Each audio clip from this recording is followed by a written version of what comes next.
I am a therapeutic dominatrix, or you could also call me like a therapeutic kink specialist.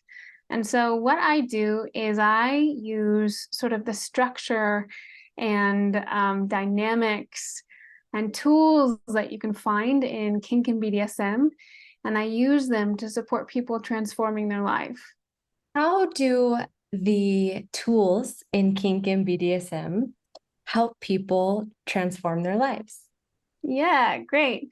So one of the things that I love, like love about BDSM is that they're, whether you're looking at power dynamics or exploring different kinds of scenes or even exploring like pain and pleasure, in order to get you to where you want to go, you have to have a deep awareness, like a self-awareness, in order of knowing what your boundaries are, knowing what you want to do, knowing what your desires are, to invite another person into that sort of exploration with you.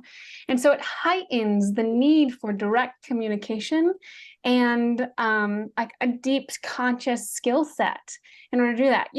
I always kind of say when you invite another person, a vanilla person or somebody who might not be practicing kink or BDSM, when you say like, "Hey, do you want to go back to my place?" It literally means like one thing, right? We have a kind of a general idea. But when you, in the kink world, when you say, "Do you want to go back to my place?" it could literally mean anything. Like it could mean like licking toilets, it could mean like flogging, it could mean like get naked and stand outside while people point at you. It could mean anything. And so to really invite another person into this sort of beautiful, creative fantasy world, you need to know how to express yourself clearly. And those same tools can be used for conscious relating in all types of relationships, whether that's in your work relationship or friendships. But it's learning how to consciously relate. And so that those skill sets and tools and awareness is how I help people sort of transform their life into creating a life that they actually want to live, one that feels alive and one that feels meaningful. It's so interesting that you bring up this point and this piece of communication because in my experience doing these interviews, and I've interviewed also hundreds of Jasmine members, Mm-hmm. one of the things, it is so rare that I interview someone who doesn't have like a favorite model they talk to. Mm. And what the number one thing most of them say about what's kept them on the platform is that piece that they're able to express themselves and have it be received and have someone who's like celebrating what it is they're saying, their desire, their kink, their fantasy, their whatever is. And most of the people who are really actively relishing in that don't have, or they say they don't have many other places in their life where they Yeah. can just speak their truth or what they're feeling or what they're desiring and have it be celebrated and accepted, Yeah. and have a space where they're not judged.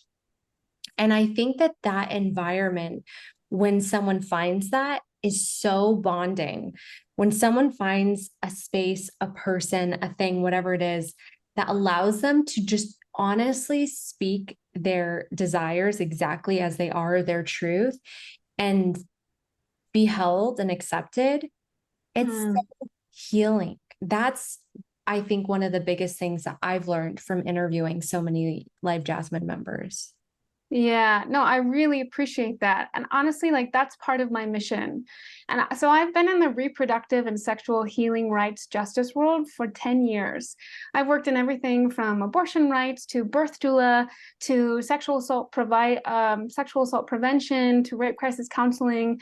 I've sort of, you name it, I've done it. And what I've found working in all of these spaces where sort of like the taboo lives, right? These are human experiences. Like this is what makes us human, is these dark shadow places. I always like to say, like the darkness defines the light. You can't have light without the darkness. And so my mission truly is destigmatizing these spaces in our lives so that we can find healing. And not only that, we can revel.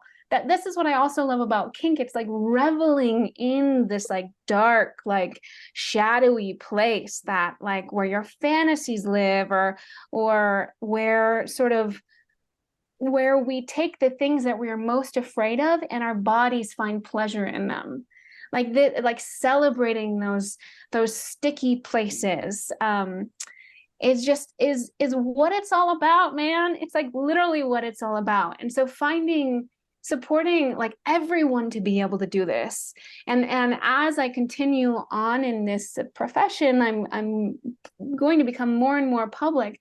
So this, and the goal is to have this sort of like a mass understanding of how kink can be healing, your shadows can be healing, your darkness, your shame, your all of these things are like are such rich territory for transformation. Walk me through how a client would find you and what it is that a lot of them are coming to you for. Sure, yeah. So I made the brilliant discovery. So first of all, I'll say, so my practice, I think of my practice as sex work adjacent, because there's no genital or anal touch in my practice. So my sessions can be extremely intimate, they can be extremely vulnerable, they can be extremely erotic, but there's just no genital or anal touching.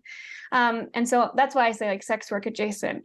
But one of the things that I have found is that if you want to find people who are truly looking for something outside of themselves to feel complete, and who are in stages of their life that are like in deep sort of transition or deep, of like crisis or feeling unsure of themselves, go and be on sex worker sites. Right? These are people who are looking like for companionship, or they're looking for intimacy, or they're for something they don't have in their life they can't find organically, and so they're looking for external support. And so I started my practice. I started growing my practice by advertising on sex worker sites, and it honestly just like blew up from there. And so that's one of the ways that I advertise. I also I have a website, and I'm building my social media platform. And so I get all of these, and it's surprising how many people will find me just from searching like therapy and kink or therapy and dominatrix, because very few people have heard of a therapeutic dominatrix, and these two ideas are not normally like put together. But it's when you hear them, it's just like, oh, right. Yeah, no, that makes perfect sense. And so a lot of people find me through web searches too. The kind of people who are seeking the support are pretty vast, to be honest. I started my practice wanting to specifically serve men.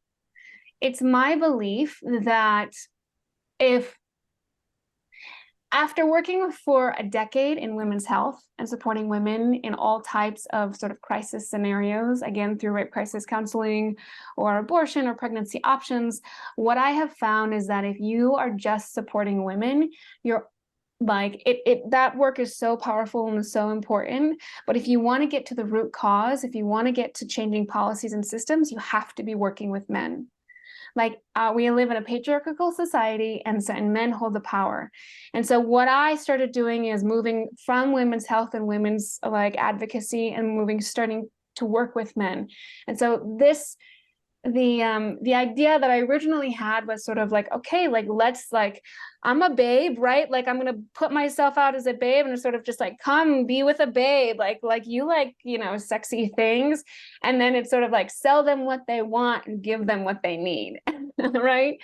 And so supporting men to surrender, supporting men and to feel more intimate, supporting men to feel held and be access their emotions was originally how I started. And now my clientele is extremely diverse. I have trans clients, I have queer female clients, I have queer men clients, I have non-binary. I mean, I just have the whole gamut. And one thing across the board that I found from my clients is that besides they are all looking to change their life. I mean, when people come to me, I'm not cheap, right? So when people come to me, they are really ready for something different. Because this is not light work that I do with people. This is truly like digging deep into the things that hurt and finding how we can move, transform, or find pleasure in that pain. So besides that, another thing is I find a lot of clients who come to me because they're sort of like done with talk therapy. They have done 10 years of talk therapy, or they've done sort of all these other types of forms of healing, and nothing is working. This is a way to step into and experience a world that is unlike any that they could have ever imagined. Because in many ways, it's sort of ritualized theater. It's like I become who they need me to be, and they become who they need to be in order to totally rewrite and reprogram the patterns that are keeping them numb and small and a little dead inside. Yeah, and also it sounds like with what you do you act out scenes and that type of thing as well, or? Yeah, so let me tell you a little bit about the process of what it looks like for folks to come in with me. So it's a mixture of both like kink scenes and I use a therapeutic modality called internal family systems. Are you familiar with internal family systems, IFS? IFS, I don't think so. Maybe when you Yeah. describe it, I'll be like, oh, I have heard of that, but Yeah. Or like parts work. So let me tell you what it yeah, is. So tell me.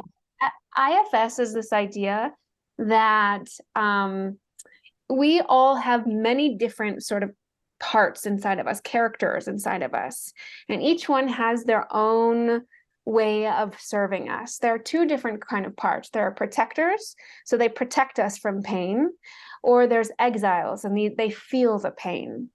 So it's a really profound and effective therapeutic modality. And so it's often experiential. So it's often like closing your eyes and sort of feeling your body and these characters will emerge.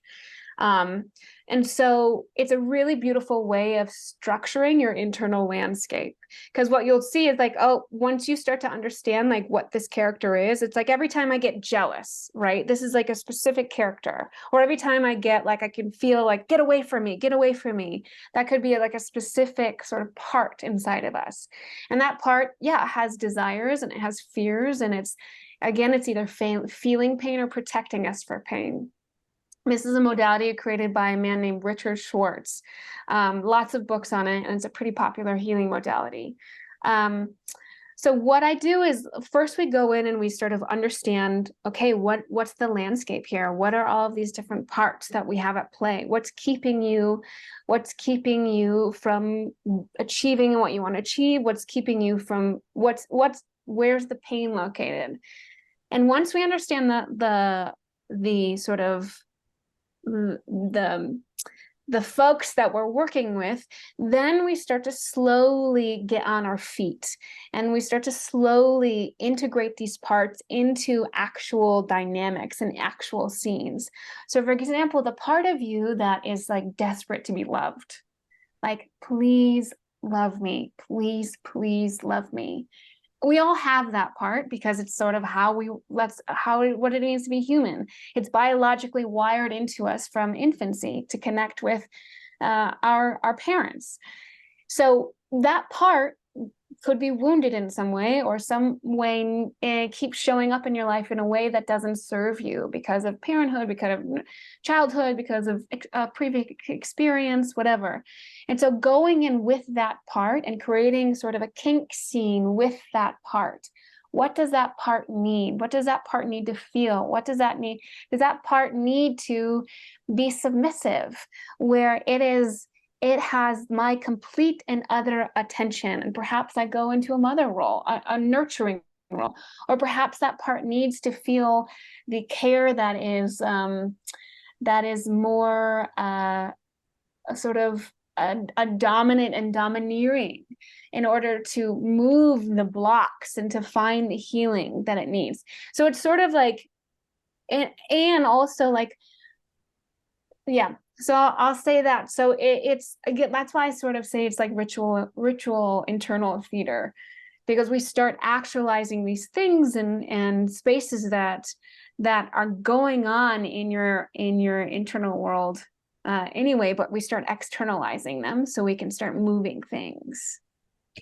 Does that That's make really sense? beautiful. It makes perfect sense. And now that you kind of explained it, I have heard of in traditional therapy, sometimes therapists will have someone go back to that moment of trauma and be like, okay, now give yourself what you needed there, what you wish your mom did, or what, you know what I mean? Yeah. Now, as an adult, give that whatever that thing is that you needed to that little girl part. So it's very similar. It's basically going back to the wounded part of the self and healing it with what would have healed it or prevented the trauma in the first place, maybe. Yeah, that can definitely be a powerful part of this work. I will say that like and the other thing is, you know, I like I said, I have a master's in social work and a master's in public health, and so I could easily be a licensed therapist. I would just have to get my supervision hours, but I chose. It was a conscious decision to not do that because therapists cannot touch their clients. Yeah. And and also therapists cannot work with erotic energy. And I recognize that this is like the healing that I want to do and the work that I want to do needs these two things. Because what I've also found is like erotic energy is like a lightning bolt. When you direct the current of erotic energy through again the places that we feel most wounded, it's like it's like a circuit of electricity going through a dark tunnel. It's just like zaps us into this other state, and it can put us into this area of receptivity that is it's almost like a medicine journey. It's like a completely different access into our subconscious, and that's the same with sort of just getting into our bodies, like sensation play or working with pain and working with different types of pleasure. What it's doing is getting our brain into this receptive place so that these new messages and these new ways of thinking um, really take root. I want to talk more about the healing properties of pleasure, if you will, Mm. because I have heard this a lot through members of Live Jasmine, how they had some of them serious conditions. And they said that after their experience with particular model, these conditions have subsided or Mm. whatever the case is. I know that there is a healing power in that erotic energy that you talked about. Mm. What do you think it is? Mm. Yeah. I mean, Mm. that might be part of the mystery, right? Because it's such a powerful force. We have a negative bias, right? Like our brains are wired evolutionary to have a negative bias, to remember pain significantly more than pleasure. So, you know, like and that's how trauma works in our bodies is, you know, like when you see a gazelle running through the Sahara and the gazelle escapes from a lion, right? They don't keep trauma in their body of like, oh God, there's a lion, and like, oh no, and it doesn't impact the rest of the way they live their lives like humans do. Humans are almost like, and then what you see is when you get a gazelle, the first thing they do after, well, let me ask you, what do you think a gazelle does the first thing they do after they escape from a traumatic, like a scary situation? I don't know. My first guess would just be that they rest. You know, it's like build up from all that adrenaline or something. I don't know. Yeah, that's exactly like we would probably rest. But the Yeah. first thing they do is actually an energetic release. So the first thing they do is just like shake. They'll just like, "Ah," and they'll just keep shaking until they're done, and then they're done, and they move on, right? However, humans, we're almost too smart for our own good. And our culture has moved away from these sort of ways of energetic releasing, these emotional releasing after we have a situation. And so instead of just being like, okay, I'm not gonna, a gazelle will be like, okay, I'm gonna be careful when I go around this watering hole. So they don't forget that there's potentially a lion there, but they also just don't carry it with them. Humans do. For example, that's how we have a negativity bias. We're always looking for the negative things in order to keep us safe. Evolutionary, that just makes sense. So when you start to work with pleasure as the thing of rewiring these sort of trauma responses in our body, and this could be big T trauma or little T trauma. Big T trauma, like things that are like, wow, yeah, that is a really hard thing, or it could just be little T, which is sort of challenges within our life. But when you start to work with these areas and you start to weave pleasure and sensation and into the fabric of those memories, into the fabric of that somatic conditioning within our bodies, it's a way to sort of almost like break up that sort of solidified narrative in our body. Does that make sense? Yeah, like that energy of whatever has happened and to break it up. Yeah. Yeah. And that's also one of the ways. The other thing that I will also say is, like, often when we think of pleasure can be felt in many different ways in our bodies. And this it just reminds me of like the impact of using both pain and pleasure in terms of rewiring these patterns and rewiring. And because if you go like this, and so that's why like BDSM, I think, is just like such a powerful, insane tool to go into these areas. If you go ahead and just start sort of like slapping on your wrist a little bit. If you start slapping on your wrist a little bit, what do you think happens? Like long term, or what do you mean? Well, Yeah, what do you think happens to the skin? it wakes it up, probably blood cells Yeah. start. Yeah, exactly. So if I'm giving this is, and I could go harder and harder and harder. It might sting a little bit, it might be unpleasant, but if you start seeing, I don't know if you can see this at all, what's happening is that my skin is turning red. Yeah. My skin is turning red. And what's going on is that the blood vessels are coming, the blood is coming to the surface of the skin, right? So then if we take my hand and we start running it over that area of skin, all of a sudden that area is going to become significantly more pleasurable, significantly more sensitive. And it's just like kind of an amazing little idea that when we like play, pain can be just as powerful as pleasure in terms of like getting us to where we want to go. And so using, and like it's sort of this idea also is like, if you think about like the dark defining the light, the darkness in our lives defining the lightness in our life, pain also can define pleasure. Putting it up against each other, it can heighten pleasure. It can open our brains, because also our brains remember pain so much more than it remembers pleasure. It can be a tool to also start to rewire some of these behaviors and patterns and belief that can just like be a congestion in our bodies. I have to confirm that when I started tapping my wrist, like you said, and then when you Mm-hmm. said, yeah, it becomes more pleasurable when you run your fingers over it. I ran my fingers over it. It was very pleasurable. But then I ran my fingers over the other side that I hadn't tapped to see the Mm-hmm. difference. And there was a significant difference in feeling. I felt more pleasure on the side of the wrist that I had tapped. I felt the feeling of my fingers more clearly, more defined, more deeply. And the other side felt nice, but not as like poignant or intense. So Alive. Yeah.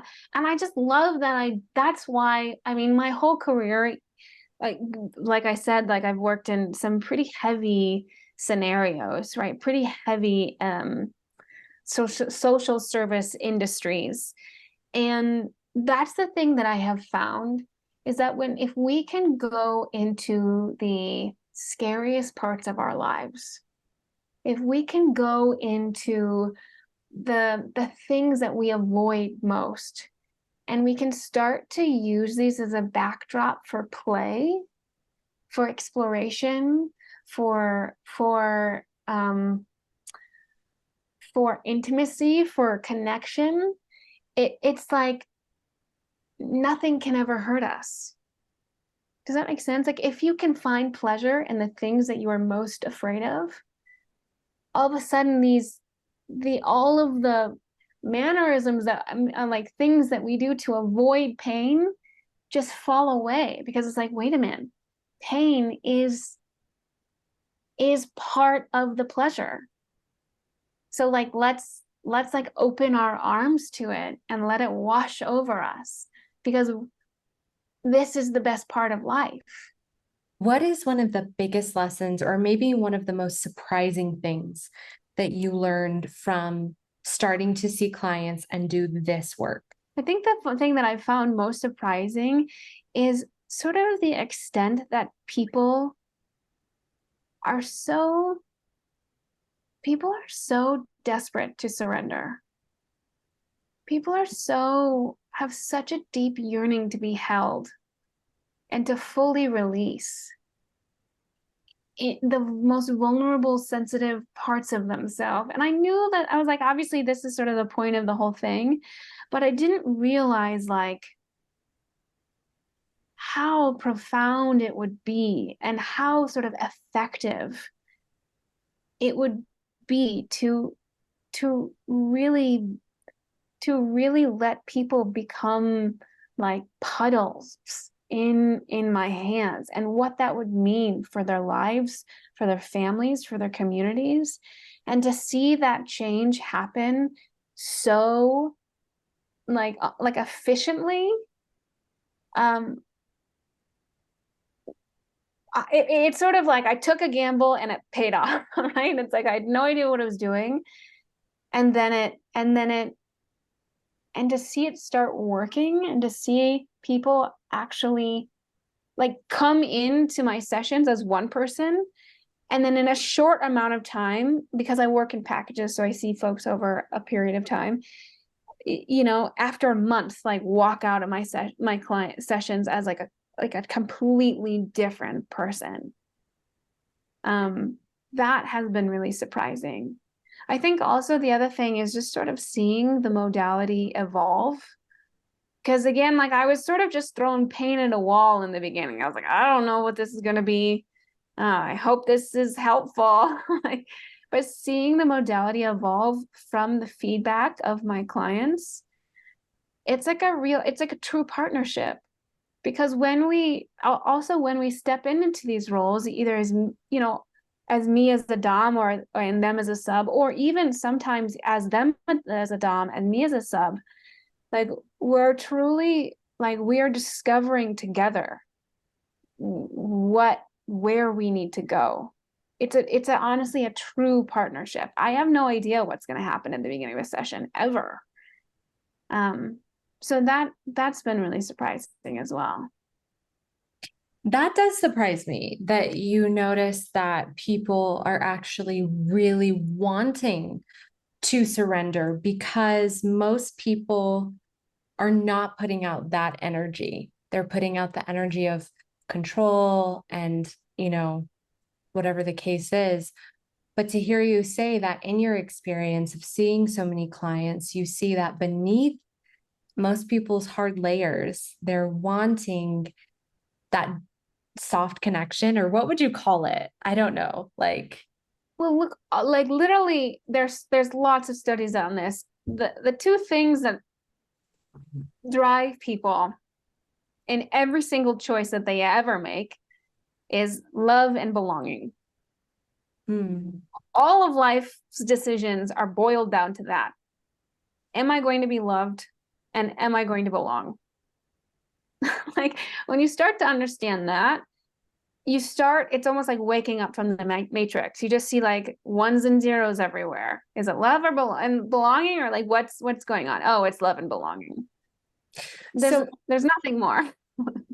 When people, let's say, lash out at someone or cut them off or won't talk to them, how would you say that that correlates to love and belonging? Yeah, it's because, and you can go to IFS, internal family systems, to understand this, is because a part of them recognized that there was some sort of like wounding or something from their past that made them say like, okay, if I act like this, or if I'm treated like this, or if this happens, then I won't be loved, or I won't belong. So therefore I have to hide, I have to protect myself in some way from the pain of not feeling love, from the pain of not feeling belonging. And so those protectors come and they protect us from the pain. Because if that person does this thing to me and I let it happen, then it's going to hit on the part of me that actually doesn't feel like I'm enough. Because there was somewhere, somehow in my life, that's the message that I received. If somebody treats me like this, I am not enough. And so we're just constantly protecting ourselves, like protecting ourselves from our own pain. I like this, Michael Singer. Are you familiar with Michael Singer? He wrote the book. Untethered Soul? Yeah, I yeah. love him. Yes. Yeah, he's wonderful. But he kind of, oh, I love what he says, because he's like, the if it's raining outside and you're bothered by the rain isn't bothering you. You are bothering yourself about the rain. And so it's like when we lash out at somebody, or when we feel jealous, or when we feel angry, that person is not doing that to us. We are feeling angry with ourselves about our own pain. It's all an internal circuit. And in Buddhism, it talks about the double-sided arrow. The first arrow is the actual event. You got in a car crash, you have cancer, there's a tsunami. That's the first arrow. The second arrow that we then continually to stab ourselves with is the stories that we make up about that arrow, about the first arrow. And so a lot of my work with folks is like recognizing, what stories are you continuing to stab yourself with? And how about I stab you instead? And we'll see what happens. Because also, like, when we start to externalize these voices, externalize these protectors, or the parts of us that are mean to ourselves, all of a sudden things start looking and feeling a very different way. What would you say is one of the biggest misconceptions about the BDSM and kink community? Oh man. Oh man, there's so many. I think that a big misconception is that people who practice it are like inherently violent, or inherently like misogynist, or inherently I come from the world of feminism, right? So and reproductive justice. And so there's like this idea that, for example, if you like to submit, or if you like to surrender, that, like, this is just an example, that you like, it's inherently anti-feminist, and that you are like a weak, and you have no backbone, or you know what I mean, anything like that. I guess the misconception is, whatever your interest or fantasy or desire, sexual desire, or because kink can also be done platonically.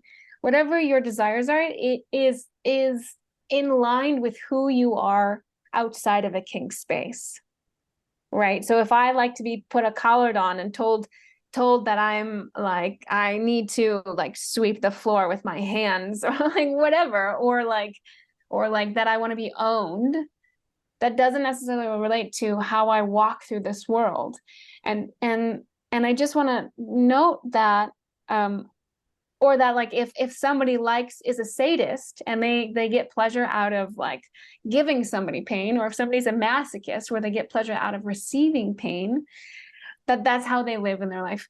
And I one of the things that is so, I think, is so miraculous miraculous about sort of taboo sexual desires, alternative like kink, just like kink spaces, is what it often is it can, our bodies take the thing that is most terrifying to us, whether that is like an acute trauma or like just a way of living, and it often then transmute that pain and fear into pleasure and into arousal in our bodies, which I think is just like the coolest thing ever. So feeling aroused from like fear, trauma, anticipation, like humiliation, degradation, these things that like, no, no, no, no, no, I do not want that in real life.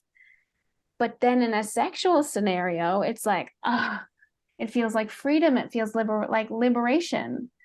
I think that journey from one point to the other is like mind blowing. It's like the most yummy, like, wow, wouldn't it be cool if we could do this about all things in our life?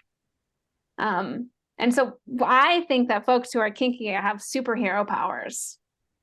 I love that.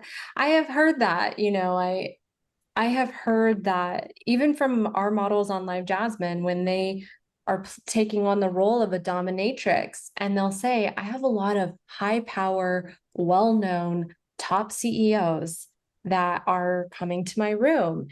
And they're like, I think that because their life is so, they run every little thing about Right. their life, to have this moment where they don't do anything, Right. everything is controlled by someone else, that is liberating. But that doesn't mean that they want to stop running everything about their life. They like that. They're thriving in that, but they also want to experience the opposite too sometimes. Yeah. I talk a lot about like sort of tantric polarity practices. Are you familiar with that at all? Not that particular. I'm familiar with Tantra to a degree, but Yeah. Tantric polarity practices, I'm not, but I would love to learn more. And I'm sure people listen or watching would too. Yeah, and I think it's just a really, really helpful framework to understand sort of why for somebody who's in control their whole life wants to surrender, or vice versa. Why somebody who feels maybe like in life, maybe like a people pleaser, wants to like step into a place of like complete control in this space. So all of us have um, sort of both masculine and feminine energies within our beings. Okay. So masculine. And so I'm going to say masculine and feminine, and then I'm going to use different words to replace these, because I actually think masculine and feminine is like, we got a lot of baggage societally around these concepts, because this has nothing to do with your gender or your sex. We all have masculine and feminine qualities. So for masculine, I'm going to use the term alpha. And for feminine, I'm going to use the term omega. Okay. So the alpha qualities is consciousness. It is logic. It is the container. It is strategy. Like this, these are the parts of ourselves. We all need this. It's the thing that we use to get things done. This is the alpha. Okay. So omega is the being, it is the sense, it is the feeling, it is the love. Okay. So alpha without omega is an empty corpse. There's nothing inside the container. Omega without alpha is chaos, because there's nothing to hold. And I'm sure you've met people in your life before, and they're just like total chaos and they're total like sensing beings, but it's hard to keep their life together. It's because they are all omega and their alpha is not very strong, right? and that serves them. They have superpowers in that omega, but it also makes things a little bit more challenging. And then you have people like those high-powered CEO that are all alpha, and then they feel a little dead inside. They feel empty because they don't have enough omega in their life, of like sensing, of dancing, of singing, of feeling, of in like these like juicy ways that we relate and love. And so I just think that this is so powerful, and I use it a lot in my practice to really understand where you are.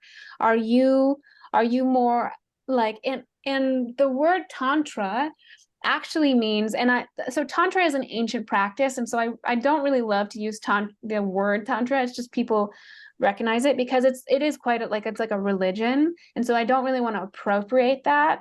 And so this is sort of like yogic, when they kind of use this, say like yogic polarity practices or relational practices in these polarities, in sort of like the neo world, contemporary way.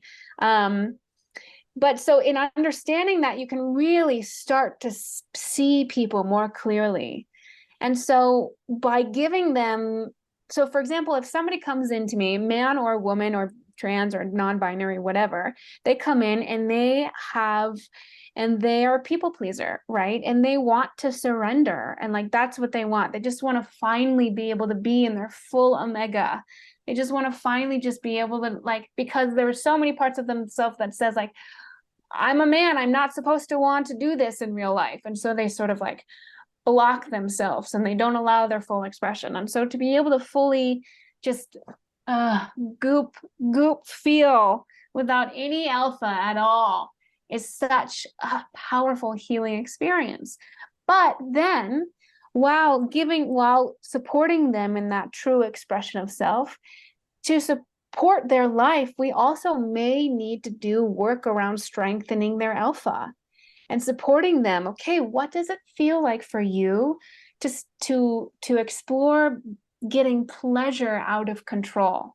Which is just, that's what Dom is. There are many different flavors of dominance, but like the one that's across the board is pleasure in control. So what would it like for you to feel pleasure in having control of your life? And so supporting them and stepping into a Dom role, and me as the surrendered one, can build up that sort of alpha muscle that can support, so that now that support the rest of their life. So now, in fact, just a little plug, I'm actually about to launch a on-demand course called Meet Your Inner Dom. And it's about the psychological process of stepping into a space of finding pleasure and control. And this can improve your romantic partnerships to create that polarity, and it can also support like in work and in relationships and all of these other ways of like getting you to where you want to go, because it's not inherently easy. Not everyone knows how to find that capacity for pleasure in themselves. Yeah. Very interesting. Yeah. So I think people listening probably got a lot out of that, because a lot of people probably saw themselves in one or the other, the alpha or the omega, and realizing, if you recognize, oh, my life is a little bit chaotic, I am a bit of a people pleaser, then it might be nice to think about or explore what having more structure or more boundaries or control could look like in your life. And exploring and even like practicing dominance with a friend. What's it like for your friend or partner to like be on their knees and for you to slowly walk around them? And one really cool practice for them to be on your knees, and then for you to slowly walk around them and just start like objective naming things. So you are wearing a green shirt. You have short hair. You have two eyes. But in that way, because a lot about dominance and control, and even in life, is just control is just attention. Putting your full attention on something is how you express control. And so that's like sort of the first sort of the foundational lesson when I do start supporting folks and exploring dominance, is like, where is your attention? Because even if like when you're in a dom sub relationship, even if like you're not together or like the sub is doing something over there, like your whole attention is still on that person, which can feel just like so, as a sub feels like, oh, so yummy just to have that full attention. And then as a dominant also can feel like so such an adrenaline and like, ugh, yum. That makes sense. It really does. Yeah. Yeah, I mean, the thing about this work in BDSM is that it's basically just taking what we do all the time, every interaction, every higher like jobs and just street interactions. We are playing with hierarchy and status and power and surrender all of the time, whether we acknowledge it or not. And so then just putting it in a little petri dish where we can intentionally start to explore how we express surrender and control, just like opens up everything. Yeah. I love that. I love that. Really fascinating. I think this is eye-opening for people. Human sexuality is your birthright. Pleasure, sexual pleasure is your birthright. Recognizing that it is something that you need to advocate for, something that you need to explore, something that is part of the thing that makes you alive. It is worth the discovery. It is worth looking into the areas that feel shameful. It is worth having those uncomfortable conversations with your partner of like really expressing what you need or what you don't need. Because the more people are able to live authentically with their whole selves, the more that impacts other people around you, and it invites other people to live more authentically and vulnerably as well. So when you do this hard work for yourself, for you to be fully human, you impact, whether you know it or not, you impact everyone around you. And that's how we change things. Beautiful. Thank you Yeah. so much. Yeah. Yeah. Thank you. This was really wonderful. For folks watching, if you are interested in learning more about my work, you can go to www.sensualtransformation.com. I've got a lot of really wonderful resources on there, as well as you can follow me at the Therapy Dom, DOMME, on TikTok and Instagram, where I release a lot of content around tips and tricks of how to bring intentional consciousness into your relationships and into your life. Um, yeah, yeah, Beautiful. Thank you yeah, so much. yeah. Thank you. This was a real treat. I really appreciate it.